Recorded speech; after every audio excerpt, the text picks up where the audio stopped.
Santos and Sam. Santos, we've been trying to get you on the pod freaking all season. So welcome. A Thursday night. That's the Santos. Gotta switch the times. I'm gonna jump ahead of the comments now. Tomorrow we're gonna get a whole bunch of complaints. Where's the pod? Where's the pod? I need to hear it on my commute. We're gonna get the text. Yeah. All right. I'm depressed. And I stay awake on my drive to work. And we did things so we could get Santos on the pod, okay? And it had nothing to do with other prior circumstances that affected our normal recording time. It was for Santos. So, welcome. Chase Brown just got nailed. Oof. I love that. Yeah, we're watching the game right now. For the Steelers, yeah. That's the best part about the Thursday night pod is you get to watch the game too. Yeah. And Sam, welcome back to the pod. Your second appearance this. I know. I don't know.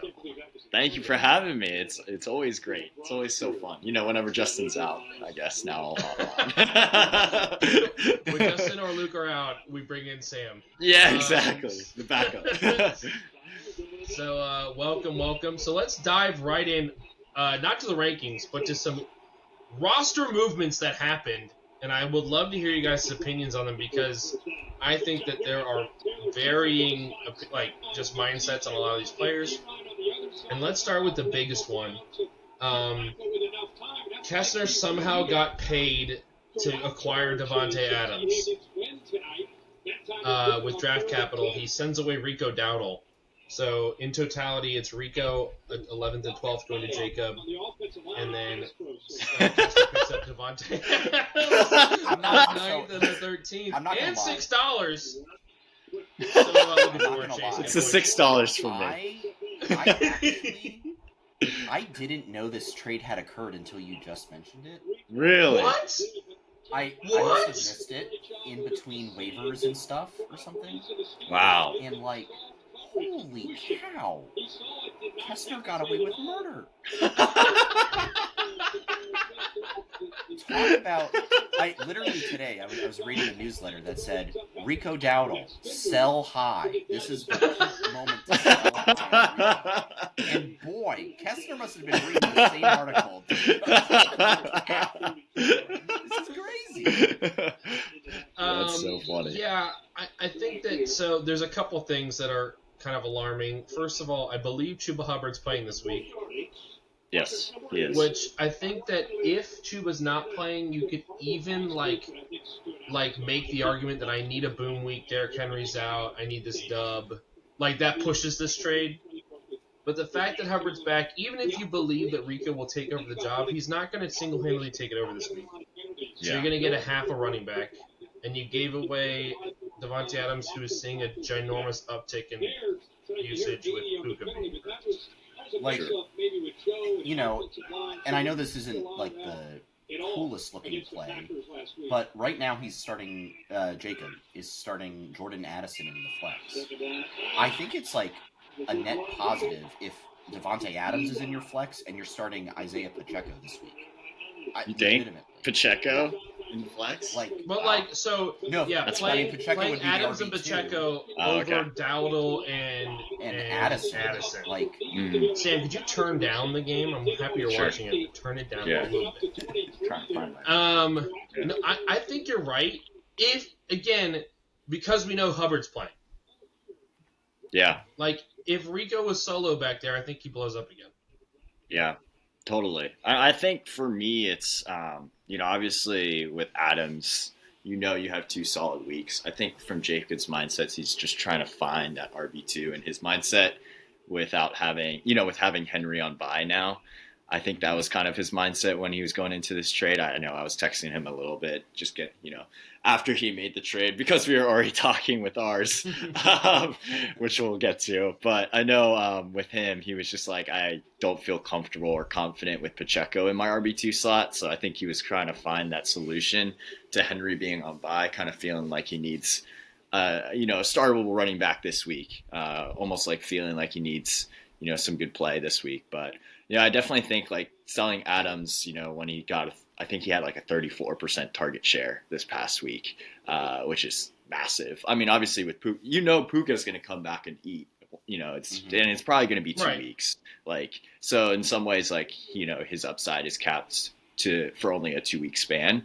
But yeah, I definitely kind of agree with like your take of like, you could have filled in with Pacheco and started Adams over Addison and Dowdle. So it's kind of like almost a flip of a coin to some degree, but with a more so lean if you like Adams in the next 2 weeks than like Addison, if you will.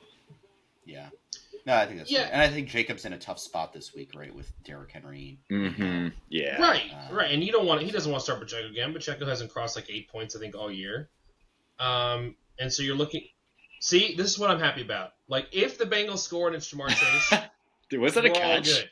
It looked like that was 100% a catch. That was 100% a catch. Look at him dabbing people up. That's a tutty. I'm not mad. I just wish it was Higgins. I'm telling you, Flacco's the truth. Jamar Chase touchdown. Just wait. Oh yeah, that's a catch. That's a catch. That's 100% a catch. Oh, maybe not. I don't know. We'll see. We'll see. I don't know.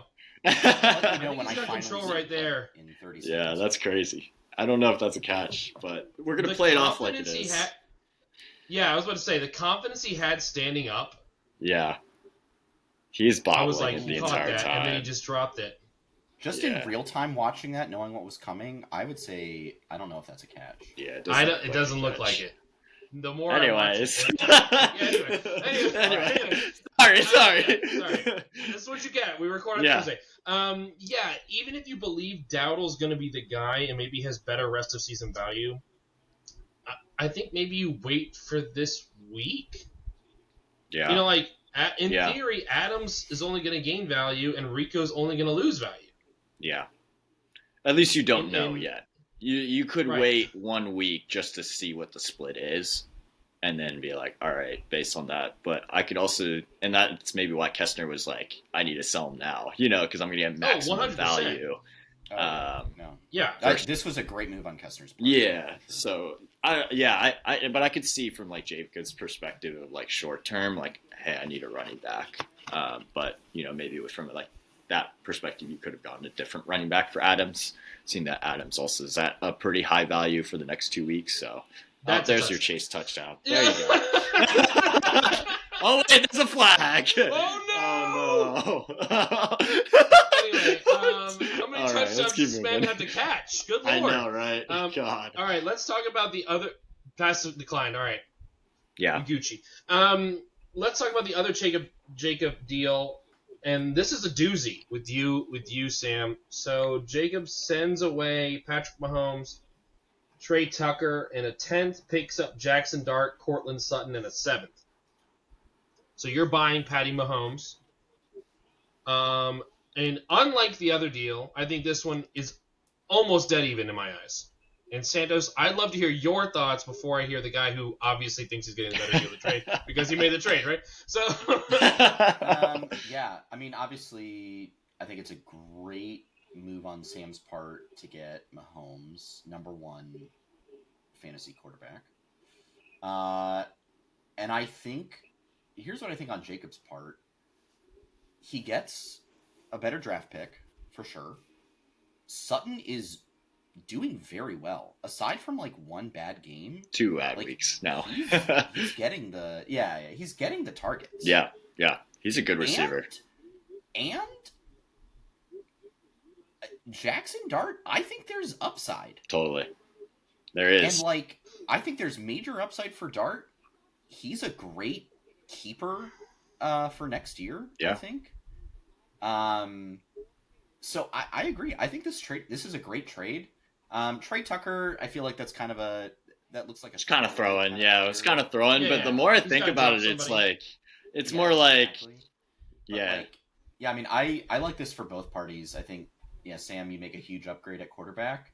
Much needed. Makes a big wide receiver upgrade and gets like some very interesting long-term potential at the QB spot.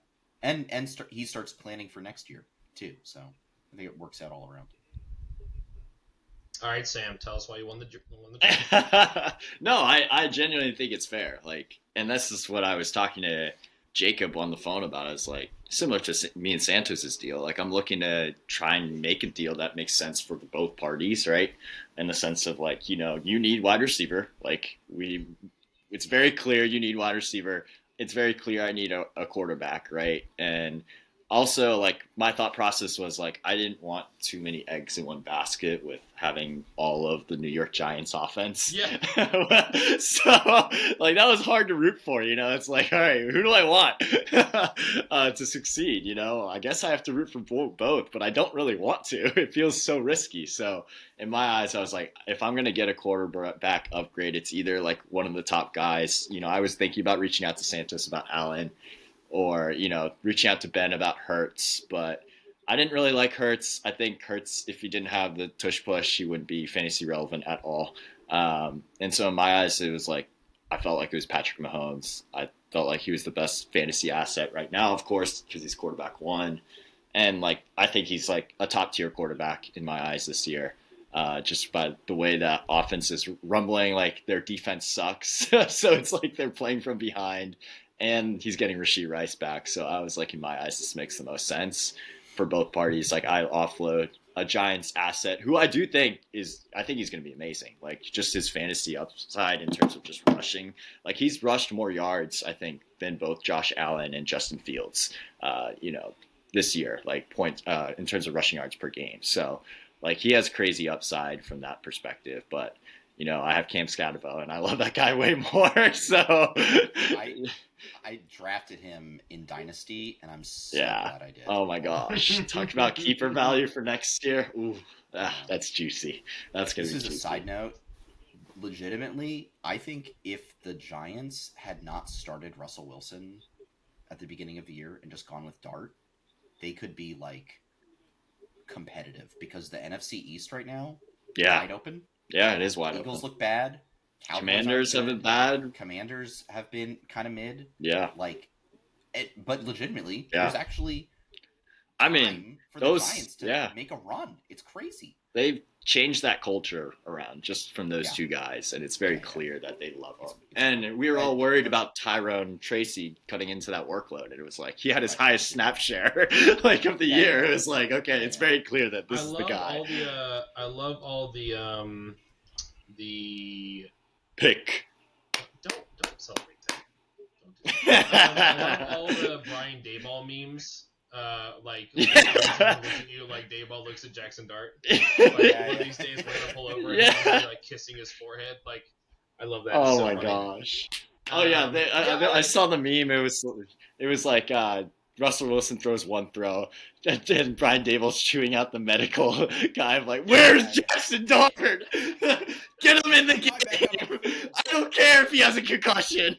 Get him in the game. Dart was fine. Yeah, he was so fine. There was no problem. Yeah, no issues, I mean, they got to do the due diligence, but that was very funny. And that throw that Russell made was terrible. It was awful. It was right into the dirt. So awful. All right, but yeah, otherwise, Rodgers just made. Holy cow! Wow. Yeah, not good. Not good. Don't force feed Metcalf. We got other people, man. Look at from you. Don't wave it away, Rodgers. Anyway, great trade. Okay, last trade of the day, of the week so far, anyway. And this one's a head scratcher. So Josh sells Hawkinson. Sells him. Yeah. So he trades away Hawkinson. Oh no, wait.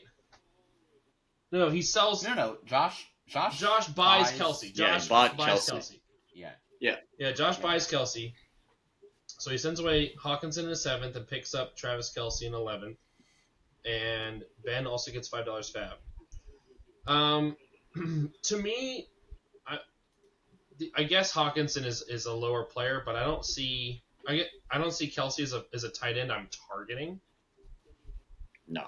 As a trade target, like he's very much like a whatever guy. But I think Josh is just so fed up with getting nothing out of the position. But I really like Mason Taylor who he has. Yeah. Already, like I don't know. It doesn't make sense to me, but one of you guys tell me if it makes sense to you. I mean, I think he's just looking for that floor play, right? Of just someone that, like you said, won't dud. I I think a 7th for 11th, that 4-round gap is a little bit of expensive for, Kelsey, especially with Rashee Rice coming back. Like, he was saying that, like, he thinks that it won't eat into the target share as much into Kelsey, but more so into Hollywood Brown, which I can kind of see that point.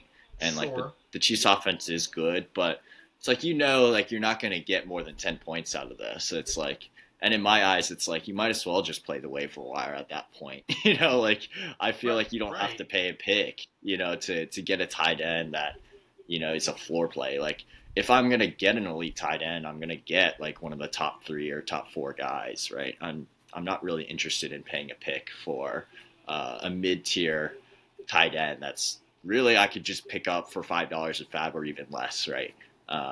That's my thought process, at least. Yeah, I'm with you, Sam. Like, I agree that Kelsey's very much a floor play. Like, he gets 5, 6, 7, 8 targets every single game, but it's a lot of short yardage. He has not topped 80 yards on receiving all season, and he scored week 1 and he scored week 5. So, like, he's not even really a red zone threat, it feels like, right now. So I like, he's a good floor play. Like, he will get you, 8 to 10 points for sure, and maybe he'll boom with a touchdown, but, like, I don't think, the days of Travis Kelce elite tight end fantasy option, I think, are behind. And, like, if this is, like, a floor play, like, sure, but I think 7th for 11th is maybe a bit of an overpay in that case. Yeah, so. I agree. And then on the flip side of this, good for you, Ben. Yeah. Honestly, this is good. Yeah. Just an ad. This is great. Yeah, no, I think from Ben's perspective, it's like, it's like a soft sell. Like, it's not a full sell, right? But it's definitely like you're getting a good asset out of like a player that you could just replace easily. And I know he was trying to pick up, it looked like Zach Ertz, like he got outbid by $1, but like that would have been so great if he just like got Zach Ertz off the waiver wire, and got a 7th out of it for free pretty much. Let's go, Higgins! 2 tight ends on my team, so. Let's go! This is why we started him. Too. Like, yeah, literally. You get injuries, buys, it's good to have. Yeah. So yeah. All right. Well, there's your trade news for now. We'll see if anything breaks while we record. You never know. You never know. It is Thursday. Rarely does it happen Wednesday, but Thursday sometimes. Let's move into the rankings. So we've got our conglomerate rankings here, and let's just start at the bottom. There's no change for the bottom 2. It's Mark at 12, Justin at 11. I don't really want to talk about Mark's team. They're beat up. They get CeeDee Lamb back, but I don't know. Mark, I don't know if you're just going to full sell. I don't know. You figure it out. I know life's crazy right now. It's not your year. But I do want to talk about Justin's team because actually, I don't actually want to talk about Justin's team either. It's bad. I'll say one thing about his team. And it feels like his wide receivers are coming back a little bit. You got Ladd, who's starting to break out with like Quentin Johnson out. And then you also have Mike Evans, who could potentially be back this week with literally no one in that wide receiver room. Literally no one. So if talking about Tez Johnson? Tez Johnson, sure. Yeah, the MVP apparently. No, so like if storyline is so funny. That's so funny. So it's like if he gets like a Mike Evans, which I think previously like before like last year, he went before like Mike Evans got hurt last year, which by the way was the same injury. He was averaging like 14 points per game. But after like his injury, when he came back, he was averaging 20 points per game because Baker was like, "We're getting you that 1,000 yards per season. We're ramping you back up." So I feel like that could very much happen this year again, where it's like, all right, he's behind. He needs more yards to reach that 1,000 yards per season, keep the streak alive. So we're just gonna feed him the ball, especially with Ibuka out. So we'll see what happens. But I think that could be like, in a sense, the only bright spot on this team is those 2 wide receivers. His running back room is good. I think the squad like just if hasn't Saquon gets back to yeah, if Saquon gets back, then it could be really interesting. But The problem is he's just not breaking off any of those big runs, man. Like Yeah. the volume's there. It's just the efficiency isn't there. So it's like, yeah, it's kind of rough for him. Yeah, I think that Barkley will turn it around. I think that they're going to do some soul searching on offense, for sure. But I think like the problem is like does Justin's season end before that happens? You know? Yeah, it feels like it's already too late already. Right. And similarly with Mark, like he's getting CeeDee Lamb back, Bowers back, comes back next week, but he's going to be 0-7. Yeah. So It's too late. hold on one second. Sorry. Okay, so moving on. Moving on. It's Ben at 10, and with the soft sell, maybe it's happening. Feels like it. Sam, talk to me about Ben's team. I mean, this is hilarious. JJ McCarthy might be back. You know who that cooks? It's like, I just saw a tweet like an hour ago that was like, JJ McCarthy might be coming back. The Vikings season might be over. Yeah, exactly. I mean, DJ Moore got hospitalized, so he's out. I saw Olave's actually been good. Olave's been really good. Really good. I mean, consistent. I don't know about really good. He's been a floor play. Has he cracked 15 points yet? No, he hasn't gone above. But which 12. Is crazy because here's his target numbers: 13, 10, 14, 6, 11, and 10. Yeah, he's just a volume cracked 100 yards. Yeah, it's crazy. Yeah, actually crazy. I mean, there's trade rumors around him, but it's like, all right, a little too late, probably. I think the Mario Hampton news also hurts his team significantly. Like, if I was Ben, I'm trying to move a Mario Hampton. Like, I'm trying to trade him to, like, a Guy or a Kestner or even, like, potentially Josh, who could wait on him. He's 5-1. Someone that, like, does have the wins to potentially give you some startable running backs and wide receivers, just because he's starting Kendrick Bourne this week, like, who has looked good. But there's, maybe Pearsall comes back, right? Obviously Jennings, Kittle might be back soon too. So it's like that hurts his value as well. So he's just like putting on Band-Aids, like Hubbard is back, but it's like there really doesn't feel like there's a long-term plan to this team, a long-term success other than waiting for your Amari Hampton to come back, which won't be for another 4+ weeks now. Like, we don't know when that's going to happen. So the upside is very much capped. Brutal on Ben. He had the backup, but not the correct one. He was sitting on Hassan Haskins, and it looks like it's Kamani Vidal Sassoon. Backing up to DJ Moore, do you guys go on like peruse fantasy websites and like start sit-ems and stuff? Yes. Yeah. I read one on NFL.com, and it's like sit DJ Moore, and I was like, yeah, he was hospitalized. Like, what am I going to do with him? Like, how did I have DJ Moore? I'm like, can we be more brain dead? Like, oh, yeah, really?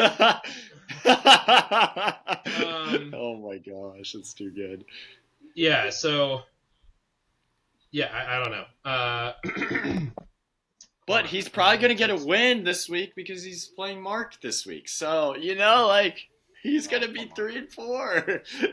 He's not out of it. Right. And the playoff race behind the top 3 teams is wide open. Like, yeah. Because parity this year. Right. Mm-hmm. Because you have the super huge winning teams. You got the Joshes who are 5-1 and 6-0 comparatively, and Guy. Everyone else is like 2-4, 4-2, 3-3, like all within a game of one another. So yeah. Might be too early to sell unless you're the 1-5 or 0-6 squads. Yeah. But yeah. Okay, Ben. Good job taking advantage of your brother Josh. Moving on. It's JT. JT's at 9. Sam, you and I have him at 9. Essentially, you have him at 8. I'm having 9. Sandos, you have him at 12. So I want to know why you think he's doo-doo. hang on, I'm trying to pull up his team. I don't trust Bo Nix. Bo Nix doesn't throw the deep ball, so you don't get like those. So you just have to hope that he just like throws a ton of short yardage balls. Every play. Devon Achane is good. That was like one piece that I really liked on his roster. But I think unfortunately the Bill hype train has really fallen off for me. And like right now, I don't pay a ton of attention to projected points. Like right now, Sleeper has Bill at 13.5 projected points. That's like scoring a touchdown. Aside from the game against LA, like his last 5 weeks have been 2, 10, 7, and 5. Like he's not a consistent, 10 plus point, player. And like the running back committee that is going on in Washington right now, even with Austin Eckler out, I just don't trust him there. Waddle, Miami's awful. And like even though Tyreek is out, rip my wide receiver too. I just don't see like what's going on in Miami as like good for literally anyone except Devon Achane because he's just a monster. So he's playing, by the way. He's starting 2 Miami Dolphins, right? And like Miami is not good. They're just not good. So like it's kind of like where I'm in a similar boat where I'm starting 2 Cleveland Browns in Fannin and Judkins, and while Judkins is great, Fannin's kind of like he could be better with him. Anyway, we'll get to my team eventually.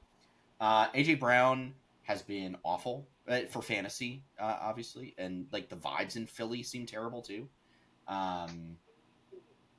DK Metcalf. It seems, I don't know, like it's been good in the last few weeks, but like, could be good. And then like Hunter Henry, as a New England fan, Hunter Henry he's total bait. Like he will have the 20 plus point weeks, and then he'll give you some solid 5-point weeks, for a month after that. So there's like a couple pieces in here that I like, but I think just overall the concept of the roster is just really difficult for me to trust right now. Yeah, I agree with you. I think that I think Bill's going to get better. I think that if you look at up until this last week, if you look at the split, it's very split up. This last week, he dominated snap percentage and carries, and he does play the Dallas Cowboys, which have the number 1 worst defense against the rush. So if he doesn't make it happen this week, I think Bill's just like freaking cut bait. Otherwise, but I think he's going to smash this week. And I think that, but otherwise, I agree with what you're saying. The double Dolphins, even if you believe that Waddle can get fed, similar to what Sam was talking about, having the double Giants, like it's rare that you're going to have boom games from both players, right? Yeah. So that limits your overall team upside. Maybe you're almost guaranteeing that one of you will get a boom, but even if neither booms, then you're really screwed. But if Achane generally is the guy going crazy, it just limits Waddle's upside. Not saying that Waddle can't have good games going in the future. He's a one-touch guy. He can break the 60-yard tutty. But it just limits your fantasy overall. He does have Kittle coming back, which could be a huge boon. And he has the wins, right? I think he's 3-3. Yeah, so he he's does. right there. Yeah. And you just got to make it to the dance. Like, you make it to the playoffs, anything can happen. That's true. We've seen that before. It's rare that the number 1 seed wins it all. I think Ken was first to do it in a long time this last year. So, but yeah, Sam, anything else to add about JT Squad? Nope, you guys hit it on the head. Perfect. All right, moving on. It's Ken at 8. Speaking of Ken, and also again, we have some major disparities. So I have got him at 8. Sam's got him at 9. And Santos, you've got him at 4. So before I get to you, oh my, Sam, tell me why you have Ken at 9, and then I'll have Santos come back to you and say, "Wait, no, you're wrong." I mean, it's just always been the wide receivers for me. Like, I love Christian McCaffrey. Oh, hang on. Breaking news. Oh, Breaking here news. we go. Multiple breaking news. Oh, here we go. Justin is selling the farm. Wait, Oh 2 trades my have just come gosh. through. 3 trades. Wait, three 3 trades now. have just come through. Holy, Mr. what is President, happening? the 3rd trade has hit. Holy! Oh my Yeah. goodness! Oh, wow. All right. Oh, God. Kessner and Justin. No! Kessner just bought Trey McBride for a 4th round. God. Actually, this trade's wild. Yeah, that's So, crazy. Kessner traded his second for rounder. Justin's 4th, Yeah. and his 8th for Justin's 11th, and gets Trey McBride. Dang. And now Luke, you just bought Saquon, giving up a 4th, a 1st, and a 12th for an 8th, 6th, and 10th. Oh, God. And I just bought Lad McConkey for a 7th round. Oh, my. This is a lot to break down. Well, my initial reaction. Break down the Kessner deal. This feels like my win this week is almost assured now because I am playing Justin. Oh, yeah. Yeah, we just knew That's- why. I don't like that Kessner just got Trey McBride because I'm facing him. That's not fun. Kessner was like, "Oh, you're gonna get Patrick Mahomes? Oh, I'm just gonna buy the best tight end then." Tyrone Tracy's a drop candidate for me, right? I feel like I can drop Tyrone Tracy. Yes, probably. I have to drop somebody. So Yeah. Just drop Coker. I mean, like this is so Oh no, much. you just gave up Coker. Oh, doubt. Yeah. I don't know. All right, Sam, you're not involved in any of these deals. Talk to me about Zach Ertz and the McBride trade. Do you think this is a fair valuation for Trey McBride? Yes, I think so. I think the fact that Kessner's getting in, well, actually, he's getting both the 2nd and an 8th. Wow. Okay, he's getting 2 picks Dude, pretty crazy. much. That feels like a lot. I think the 2nd for the 4th would have been enough. I think adding in the 8th and for the 11th just puts it a little bit overpriced for me. I think, obviously Trey McBride is definitely top 4 rest of the season. And this is also just my personal opinion of like valuing top tight ends or elite tight ends this year compared to like previous years. Like, I just don't think elite tight ends are as valuable compared to like an elite quarterback, especially from like this year compared to like previous years because there's so much depth at the tight end position. So I think he overpaid a little bit. Obviously for Justin, that's fantastic, right? Getting a 2nd and an 8th. I mean, that's kind of scary to think about Justin with like extra capital. We've never seen dropped this. Tez Johnson. Why did I drop Tyrone Tracy? But yeah, that's just my personal opinion. Yeah, feels like a lot. This is insane. I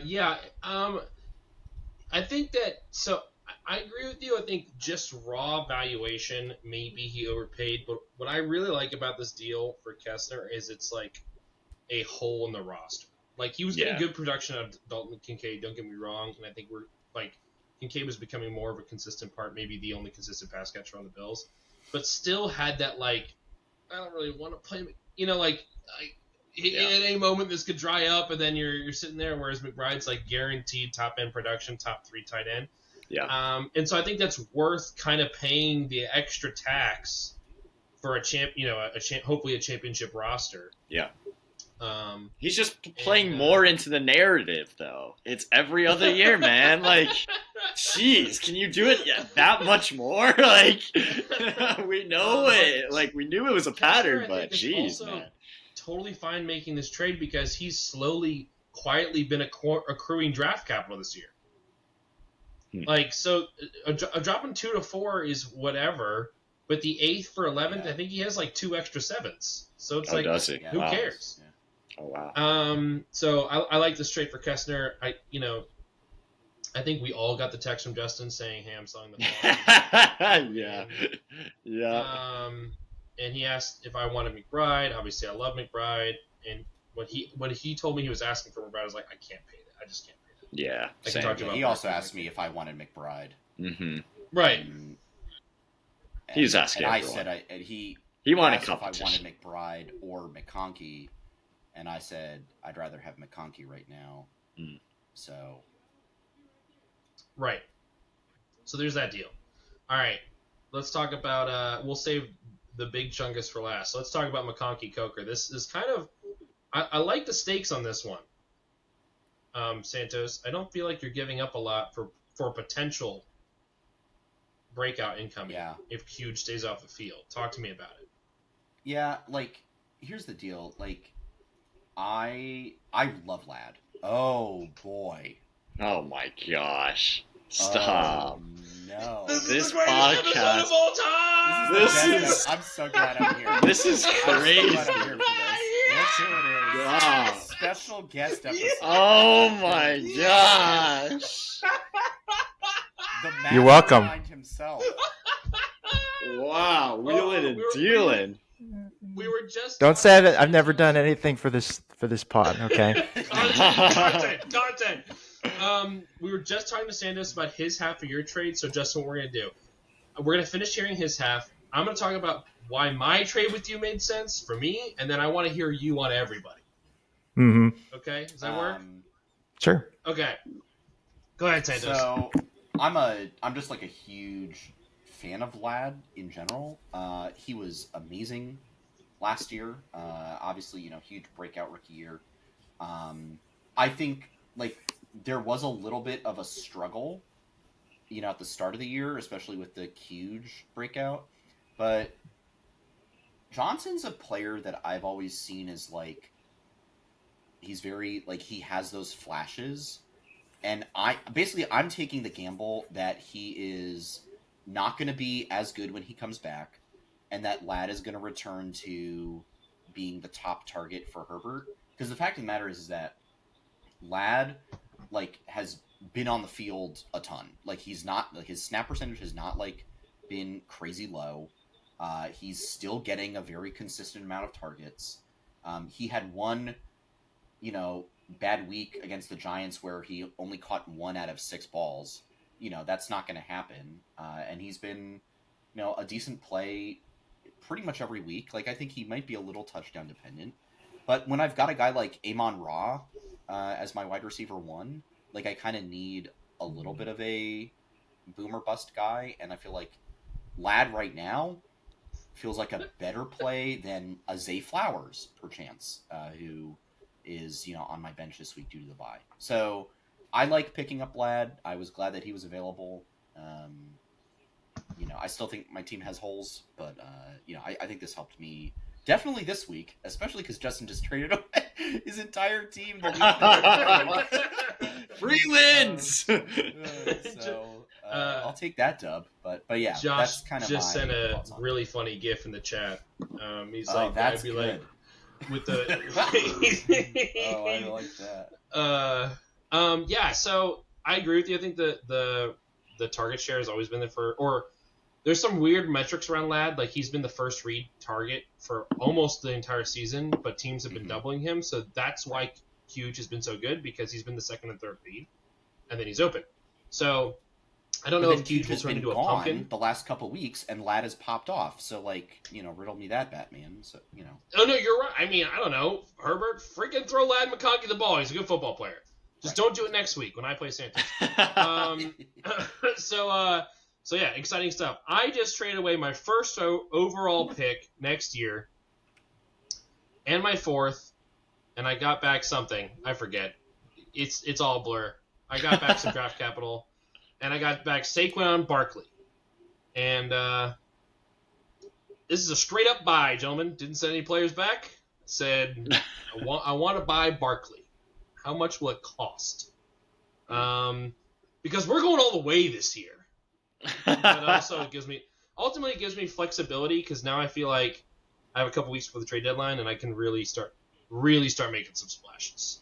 If you think this was a splash, buckle up. But I think watch out. I want to hear from Justin, but I think Barkley has his breakout game this week against Minnesota. I think he goes nuclear, and I need it against Mr. Guy. I need all the firepower I can against Guy. Which also kind of drove this trade. Like, I'm like, if I'm going to get this done, I need it right now. So I can hopefully beat a top team. Okay, Justin, floor is yours. Tell us about it. I mean, this was I was kind of like, it's either you blow it all up or you don't blow up at all. So that's why they all dropped at the same time, because it was um, I was like, I'm not going to just do one. It's all or nothing. So um, the yeah, so yours was the first one to come together, and then Santos, and then Kessner's was the linchpin that took forever to get done. So yeah, I mean that's pretty much the gist. Is just like, yeah, and I my target um, was a first and a second. I wasn't If I didn't get a first and a second, I wasn't going to do it. And so me and Kessner kind of went back and forth for a long time on like whether we were going to do a second or not. Um, and yeah, that was pretty much the gist of it. So yeah, crazy, so many I don't know about you, iterations. Santos, but I think I had 17 variations of this deal go through my inbox today. What's so funny is that I think, hang on, the texts from me and Justin were basically, he texted me Tuesday afternoon, like, would you be interested in McConkey? I said, sure. Tuesday afternoon, he says, what are you willing to offer? Wednesday morning, I say approximately what I would say. He asked me what player. Wednesday, I say, here's some players. He offers a deal this afternoon. I get out of work. I see it. I'm like, yeah, that's the trade I was thinking of. And that was it. that was the entire negotiation. I love it. Meanwhile, That's so Sam funny. and I have a 30-minute phone call making my way from DC, trying to meet my wife. It's and so just good. like, yeah, all right, Yeah, that looks good. Does it look good? That's so funny. it's good. So Well, that's so- honestly, like Santos, you partially with yours. It was the only one I think I would have taken in a vacuum, because it's kind of the where do you go for the keeper bonus or not? Right. So right. that was part of it. So that's why it's like it's kind of an all or nothing. Once you go over that line, there's no going back. So Right. you gotta, yeah. This is Just interesting. phenomenal content happening mid podcast. That's However, crazy. with these recent developments, Justin, who am I kidding? I'm gonna keep you at 11. You were at 11 already. I'm just gonna keep you there. You're not moving there anymore. I think the team's still better than Mark's. So congratulations. you don't. I fully expect to get 12th, I think. So that'll be fun. The mission for this year is just don't get 12th. So that's pretty much the entire mission. Don't get 12. Santos getting the free win as well. This is coming along nicely. Okay, well, We'll Right, see. You know. yeah. Now that you say that, Justin also gets the W this week. That would be hilarious. That would be so Caleb funny. Williams generational game incoming. Yeah, inbound. Are you gonna play both Broncos running backs, Justin? I don't know. I haven't gotten that far. We'll figure it out. One day at a time. And yeah, we'll go from there. But I actually got to run, guys. So Okay. yeah. Thanks for coming Yeah. on, man. Yeah. Carter's on the waiver wire, Justin. All right. See you guys. Here, guys. See you, buddy. Thanks for coming. See ya. Oh, that's The great. absolute- That's funny. GOAT. Okay. What a So great good. moment in pod history. What? I just Yeah, insane. we've never had this. Yeah, Unprecedented. No. I didn't know about Kessner, so Sanders and I obviously had deals that we believe were locked in. Yeah. And while we're talking about it, I'm texting like, Justin, come on, send it. It'll be so awesome. Send it. And he's like, I'm waiting on the third guy. And I was like, there's a third guy. All right. Well, Ken's at 8. Sam, you're at 7. Oh. You've got yourself at 3, which I'm taking over. I'm taking over the pod briefing. 3? 3. I know that Higgins just got a touchdown. Okay. Hey, And I know I you're am Patrick Mahomes. 4-2. I am 4-2. You're 4-2. You're about to be 4-3. 3-game winning streak. Okay. It's coming to an end this week. Against Kester, yeah. Now that he has McBride, I'm like, shoot. Yeah. Shoot. I'm like, dang, this team is not fun. The team is good. I mean, Scatterboo Gente, awesome. Mahomes, obviously awesome. Drake London was phenomenal this last week. Oh my gosh. JT Did you see that touchdown? Brutal. Could have had a 30 bomb at halftime. But the bench is definitely suspect. You've got Ricky Pearsall in a dream. So I don't think this is a team 3, but middle of the pack where you are, 6-7, something like that. Santos, am I wrong? Am I crazy? No, I had Sam at 7 as well. I getting Mahomes is great. I really like the running backs. I just think and Drake London has had 2 great games in a row, but he also, his quarterback is Michael Penix Jr. So, and while I think Penix has looked better in the last few weeks, he could come crashing back down to earth. Tight end is very weak. A wasteland. And Stephon Diggs, again, he's a Patriot. He will either get 20 points or 3 points. It's you have no idea on the week. And yeah, I think the bench is really, if you have 1 or 2 guys on bye, then I think you're going to be struggling to find points. So I think come playoff time, you could do damage if you sneak in when all the buys are done. But I think, it might be a bit of a 500 year for you right now is what I'm seeing. So. Just got to make it to the dance. I do like your moves. moves. Just got to make it in. Yeah. Just got to make it. Just got to make it in. That's all. I do like how you've been managing. You've really come on the last couple of years, Sam. You're managing phenomenally well. And then I guess glass cannons are the rage, man. Look across the league. There's a ton. Yeah, right. So, well, I think it's also because it's now you have these top teams that just carry so much depth, and so there's only so much that can go around, right? So when you have 2 teams that are just so deep and just have so many good players, it's there's only going to be so much that's going to go around to all the rest of the teams. So yeah, and we're probably going to see I'm sure Mark sell as well. Now that Justin's sold, so I think it's just going to lopside the league a little bit more. So I think the glass cannon builds are definitely just going to continue, just based on that fact. Absolutely, definitely. All right, Jacob's at 6. We talked a ton about Jacob's roster. Sam, you do have him at 4.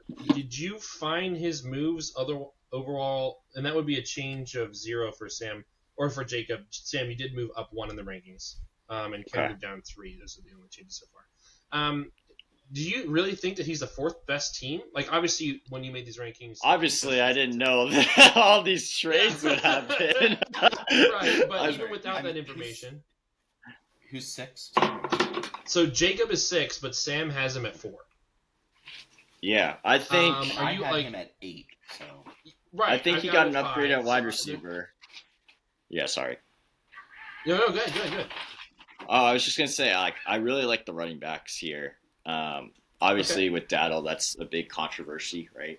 But Jacobs has been phenomenal, right? I think he's, definitely top 5 running back the rest of the season, which is top 3, he can ride on that. Yeah, top 3 even, which is how good the Packers are. They're going to be winning games, and they're just going to be continuously running the ball through him. And then I do think Sutton really helps his wide receiver room. You can let Keenan Allen be a wide receiver too, or Jordan Addison. Obviously, selling, and then hopefully Henry. Once he gets off bye, they're probably gonna start winning games again. And he already showed a little flash of it last week, getting 13.5 points. They're with Lamar. I think Vegas still has them at winning over 8.5 games. Or that's the over-under in terms of – so they're expecting once Lamar comes back to continue winning games, which I think will really help Henry. So the fact that he has Henry, Josh Jacobs, Cortland Sutton, I think that can sustain you. And then, of course, Jackson Dart could really come on to be a rushing quarterback that really takes on this team to the next level. So I think he has a chance to really make a run for it, and he's third in points for. So he's putting up points already. So I think this, it's not the flashiest team, of course, just based on like he has a lot of older names and not maybe a lot of younger guys. But I mean, they put up points right now, being third in points for. So he scored over 100 points in the last 3 weeks, with the latest 126, which is his highest last week. So, and 3-3, you're right in there in the playoff push too. So. Absolutely.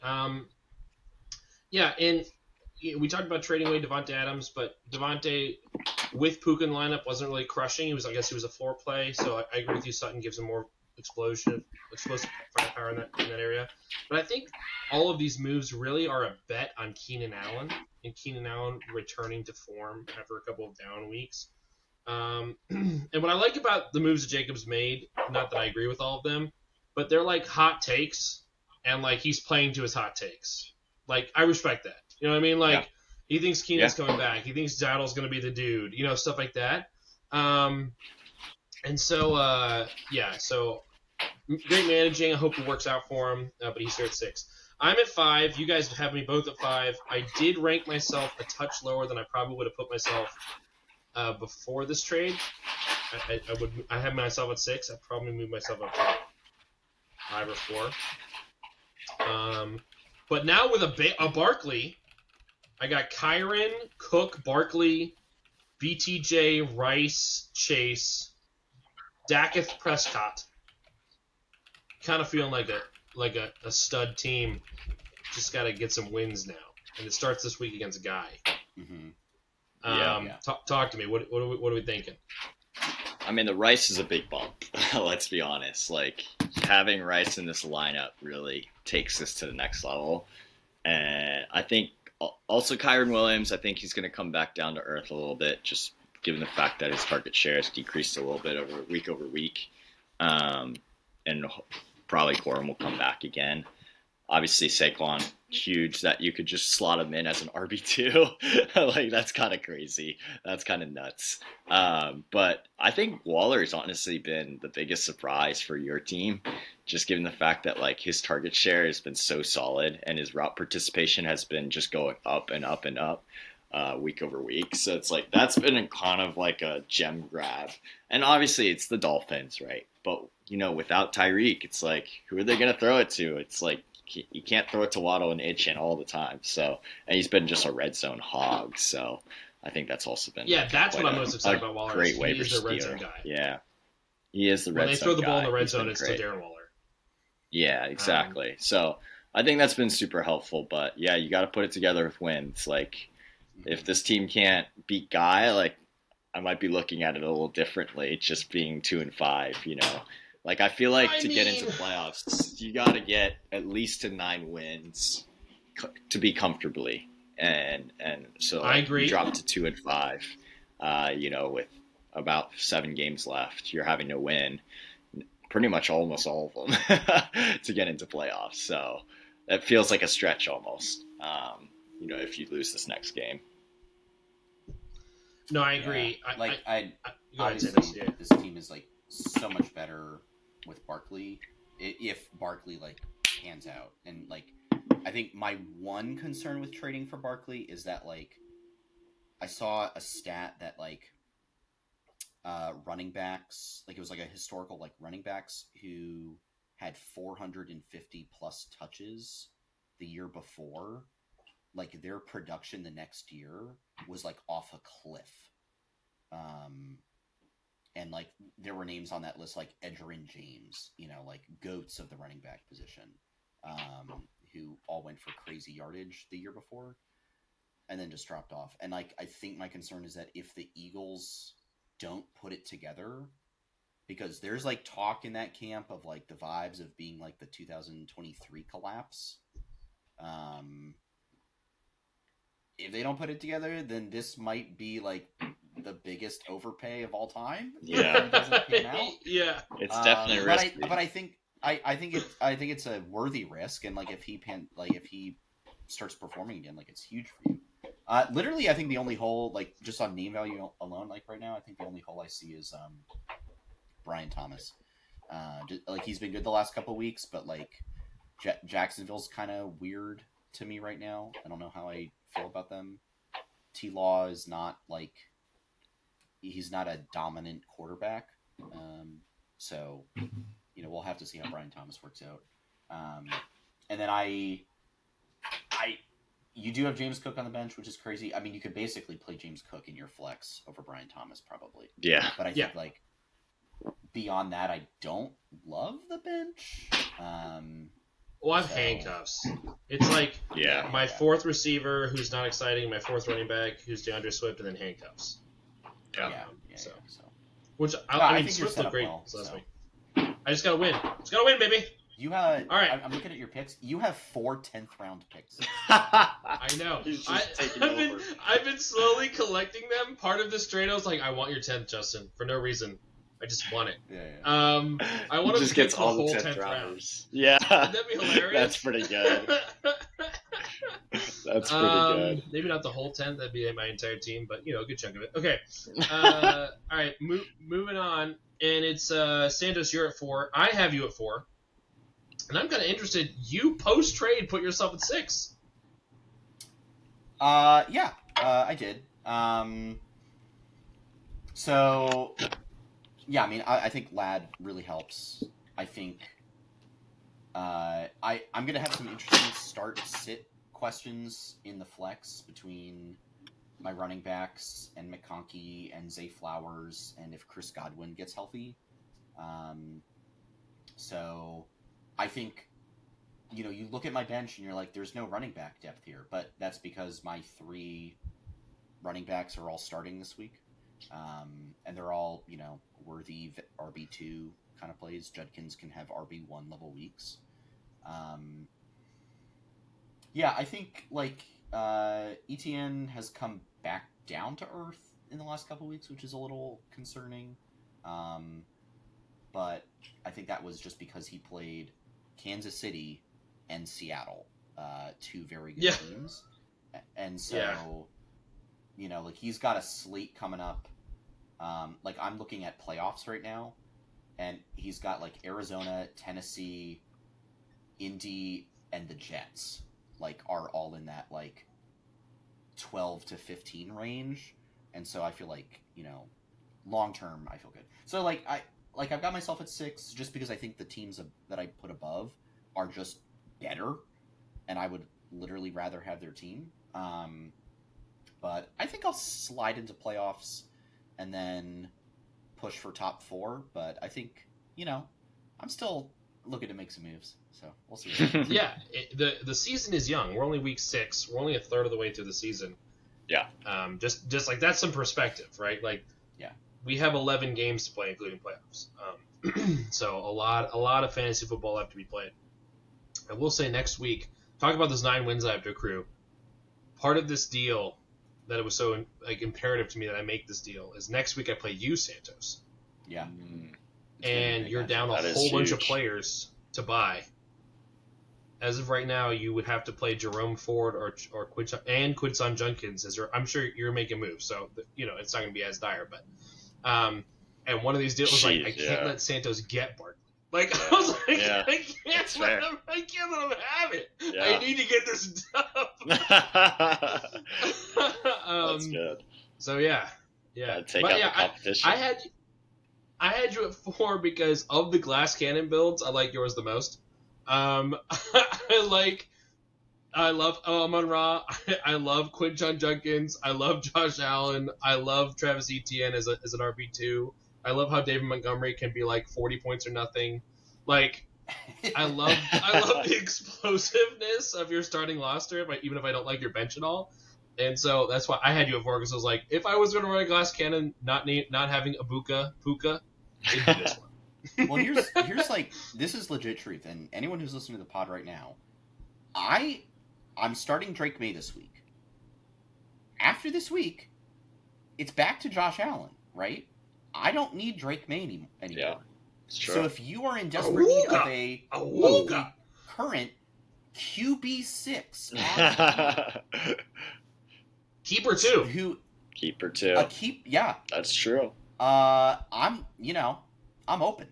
I probably would have hit you up, honestly, about May. If I didn't. Unironically, okay, and I'm going to say this too. Unironically, Drake May has been so good. Josh Allen might be on the table. Yeah, that's what I was thinking. That's why I was thinking about hitting you up about Allen. For the right price, either of my quarterbacks. If you need a quarterback, I've got two MVP candidates. Yeah, right here. It's true. You think May is an MVP candidate? I think if he continues playing at this level, with the weapons that he has around him, which is like none, he doesn't have weapons, is the thing. But he continues playing at the level and like leading this team to victory. I do not think he will win MVP, but I think he deserves to be in the conversation. Like right now, if I was a voter, like I'd be like Baker and Mahomes are like my MVPs from each conference. But I think Drake deserves to be. I think he's at least mentioned. I feel like he's playing top 5. Like he's playing better than Jalen Hurts. Yeah, that's not hard to do. You have to throw the ball. Yeah, exactly. But like, it's Baker, it's Pat Mahomes. I think J-Lo's been unimpressive. Justin Herbert could be in that conversation. Justin Herbert could be in the conversation. If the Cowboys were winning, Dak would be in that conversation. And I think Dak's probably in the conversation as well, but they're not going to win because their defense is god-awful. Right. Like, and Dak can losing put up like 30 plus points a game. And lose the exactly. game. Yeah.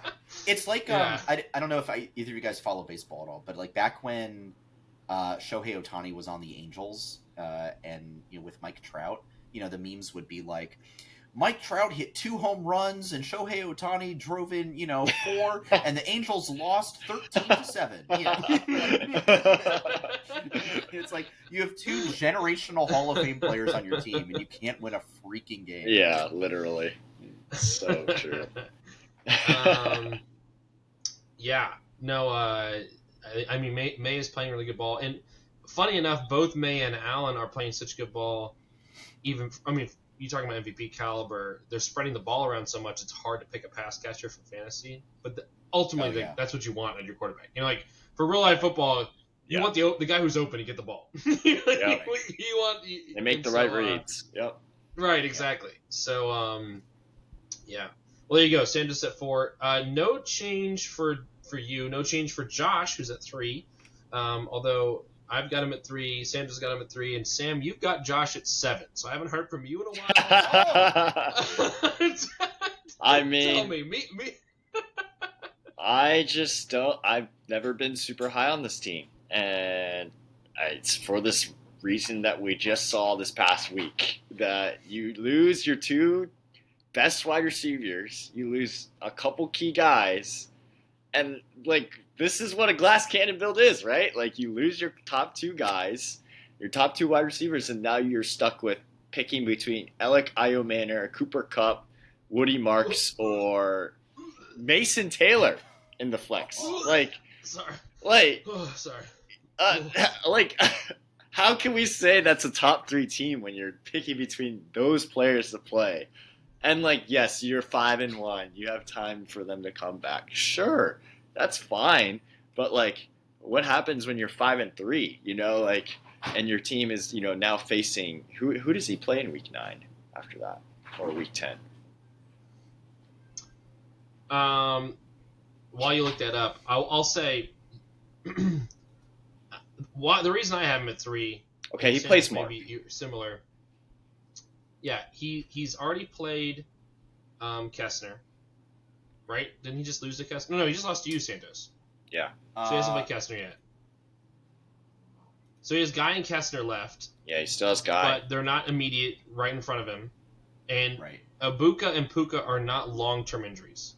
Yeah. They're both expected to miss a week or 2. Right. Maybe 3. By the way, I got so lucky beating Josh this week. My and both Puka and Ibuka go down. Yeah, Both of them go down. it's so true. Pittman duds, Taylor duds, Stafford duds. Oh, I felt so bad for Josh. Like, he should have won this week handily, but But and it we've seen the team explode and be possible for 130, 140, 150. I don't know if you got to 150, but be 130. explosive with those players. And again, you just have to make the dance. And so being 5-1, you lose 2, you lose 3, you get your guys back. As long as you don't, they get re-injured. To me, that's still a top 3 team. Now, if in the next couple weeks we hear like Puka goes on IR or something, my opinion changes dramatically. But as far as last cannon builds go, he started so hot and accumulated such a lead that to me it's like, all right, he can afford to. This is true. Bullet. But I totally get what you're saying. This is true, but it's also like, and this is maybe my take on his team too, of like, this separates a tier now, right?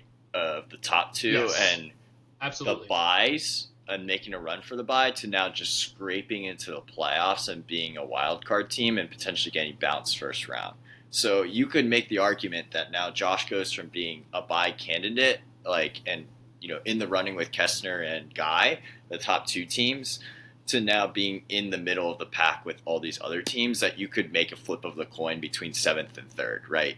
And so now it kind of feels more like there's a tier gap of like Josh went from being a bye candidate and in that top 3 tier gap of like, oh, these are juggernauts, these are teams that are like for sure going to make it into playoffs, to now he's barely scraping into the playoffs with the team and could get bounced first round because it's like his team just, he's not guaranteed, once you're in the playoffs to then make it to the divisional round and the semifinals, right? So that's what it feels more like, is what I'm trying to say, I think, is like, yeah, you could put them at 7, you could put them at 3. It doesn't really matter because it's like when it comes to these mid-tier teams of like that are just trying to fight and scrape for that last like 6th place playoff spot, it like kind of feels like all our teams are in that same tier. No, I think that's absolutely correct. I think there's 100% a tier break, and I think that's all sound logic to me. All right, guys at 2, no change to the top 2, no suspense. I don't think we've needed a reason to change. They were the top 2 teams. They played each other. 1-1, 1 lost. We're sitting at 1-2. But guys at 2, he does play me with a upgraded roster. But even if he loses this game, I think he still stays at the top 2 teams. This team is super good. Santos, tell us why you would want. Tell us why you've got him at 2. I mean, we'll have him at 2, but I want to hear from you. Yeah. I mean, he's just stacked everywhere, and the bench is crazy. Like, Gibbs and right now Rashad White, but Bucky Irving will come back, and that'll be good. I think maybe my only question mark is receiver, because right now he's playing, but I don't even hate this, where he's playing Tucker Kraft and Tyler Warren. Yeah. The double tight end has been working. Full personnel, baby. It's been working. Yeah, exactly. But if his entire team was healthy, right? Like, he's probably playing Garrett Wilson there, or maybe even Ayuk. Yeah. So I think he's just. I Huge. think he's in a really, really good spot, and the players that he's got are just popping off. Getting Daniels back, I do think, really has saved him.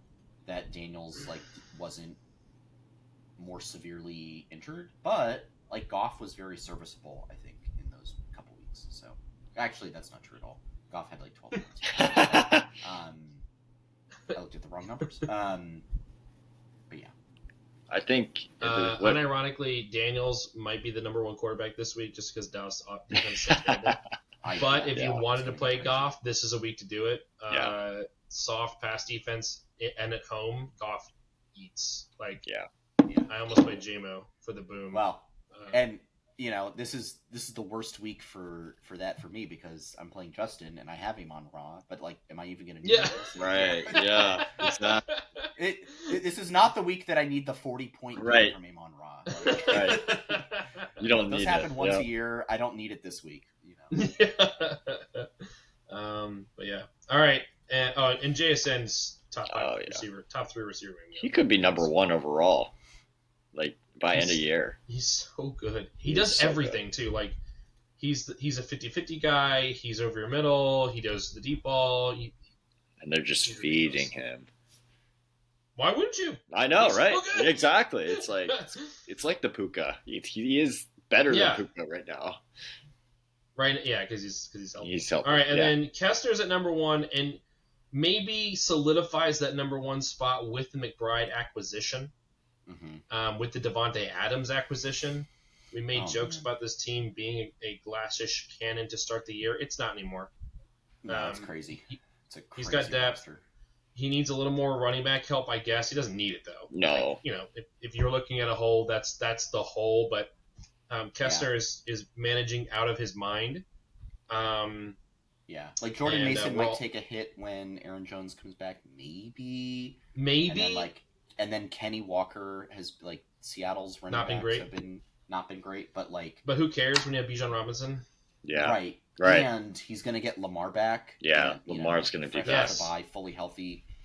I feel like the Ravens are going to turn it around, and that he's going to go crazy. Yeah. I think that the Ravens' offense is going to turn it around. I think that and it's going to be great for fantasy because the defense is going to suck still. So Yeah. the Ravens Lamar's are going to have to throw 50 passes a game. No, he's going to have to run. Zay Flowers, he's about to have a field day every week. So Flowers. Yeah, that offense is going to be crazy. They're going to be hunting for the playoffs too. Yeah, I mean, like we said, Kessler, phenomenal job. Keep it up. I don't Not know next how year. You've gained draft capital. And next year is to sell, but hey, let's focus on this year. 1 year at a time. You gotta get the dub. Like if you told me you're gonna suck for the next 3 years, but you get to win the fantasy championship this year, I'd probably say okay. Like, I would take it. Yeah. I would take it. I'll be honest. I'm still riding the high from whenever I won. Right. 2 years. It's been too long for me. I can't even remember when I won. Yeah, it's I been need that 10 high years again. since the last time I won the league. I know, it's crazy. It's painful. I'm like the Steelers of our league. So yeah, hopefully Kessler crosses the finish line this year. But yeah, so there you go. 12-1. Wow. You got Mark at 12, Justin at 11. Probably going to change here soon. Ben at 10, JT at 9, Ken at 8, Sam 7, Jacob 6, Luke at 5, Santos 4, Josh 3, Guy 2, and Kessler 1. Woo! Wow. This is a long one, boys. This was a long one. I'm just looking at the time. It's been a long one. So yeah, well, thanks for coming on, everyone. We'll see you next week. Guy, I hope you lose. Bye, everybody. Adios. Bye.